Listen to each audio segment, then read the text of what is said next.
Alo. Tao là tổ đó nè. Ok đấy, cái lấy cái nào. Ok, see you.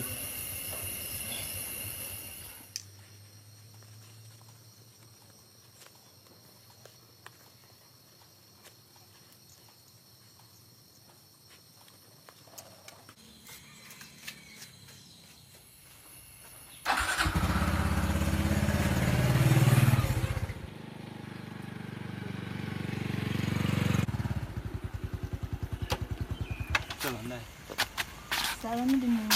dilakukan nanti ipatin aja.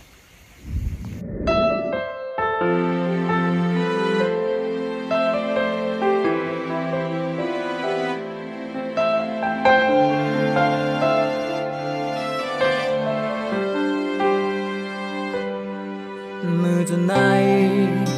ta tóc hồng mà tớ yêu xa tonight em đi chẳng nên ba giờ giờ na hư ta bơ rồi lần có ba thì ra giờ ta tự mình mà đâu mi chân nên ba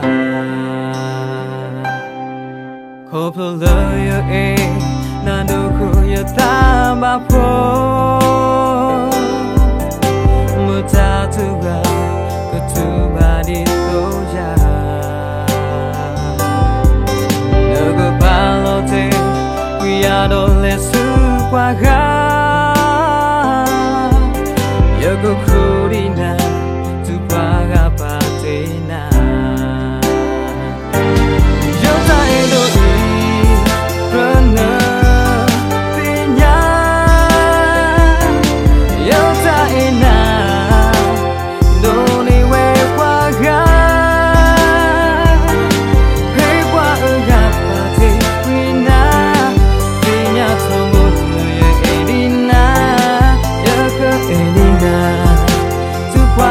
Patina thế qua gặp và thế Quina về nhà thơm buồn lời Edina nhớ cơ Edina thứ qua gặp Patina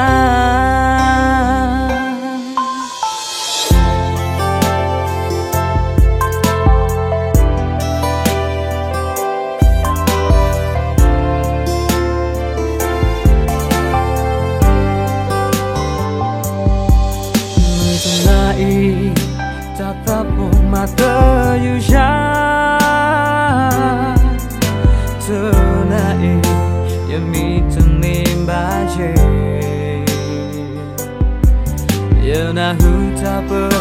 roll na ko party jang oh you tatap me ma don't meet me ba khop lo you na đâu có như ta mà phố mà ta thu ga cứ thu ba đi tô ya nỡ có ba lo thế quy à đồ lệ sư qua ga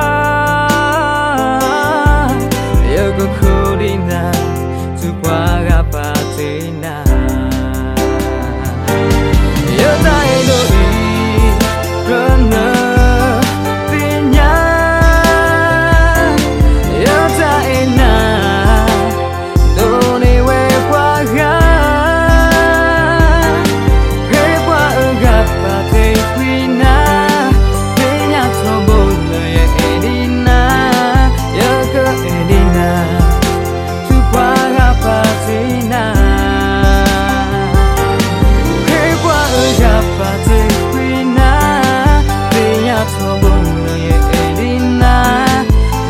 Edina